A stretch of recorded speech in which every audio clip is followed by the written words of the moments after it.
স্থানীয়দের একমাত্র ভরসা পুরনো স্টিল ব্রিজ, যা কার্যত মরণ ফাঁদে পরিণত হয়েছে। সবচেয়ে উদ্বেগের বিষয়, এই এলাকার প্রায় 2 শতাধিক ছাত্রছাত্রী প্রতিদিন জীবনের ঝুঁকি নিয়ে এই ভাঙা ব্রিজ পার হয়ে স্কুলে যেতে বাধ্য হচ্ছে।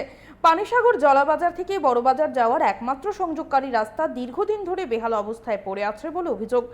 প্রায় 450টি পরিবারের হাজারো মানুষ এই রাস্তার উপর নির্ভরশীল।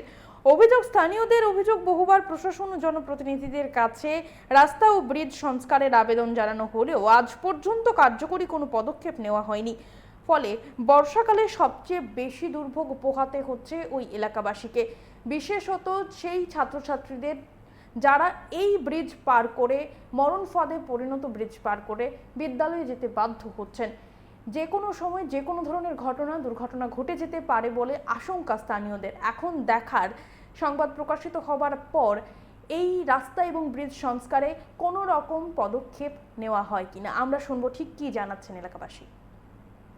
এর মধ্যে দিয়ে একটা টুকটুক আয় না, ছোট এই ঠেলা বা সাইকেল বাইক এগুলা একটা বালা করে একটা টুকটুক আইতে পারে না, একটা অটো আইতে পারে না।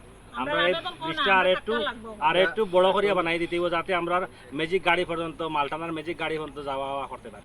আব্দুল বাড়ি থাইনের এই বাংলোতে সবার মধ্যে আমাদের বিনয়ভূষণ দাস এমএলএ সাহেব থাইন এখানে এসেছিলেন। আসার পরে আমরা যে রোডগুলো যে খারাপ ছিল ওনাকে পায়ে হেঁটে আমরা দেখিয়েছিলাম, যে উনি আশ্বাস দিয়ে গিয়েছিলেন, বলেছিলেন যে রাস্তাটা এরকম যে বাঙ্গাটা ছিল, খাদা ছিল, সবটা হবে, একটু সময় লাগবে। সময় গিয়ে আজকে 5-6 বছর হয়ে গেল, কিন্তু এই আমরা আবদারটা আমরা হলো না, কমপ্লিট হলো না।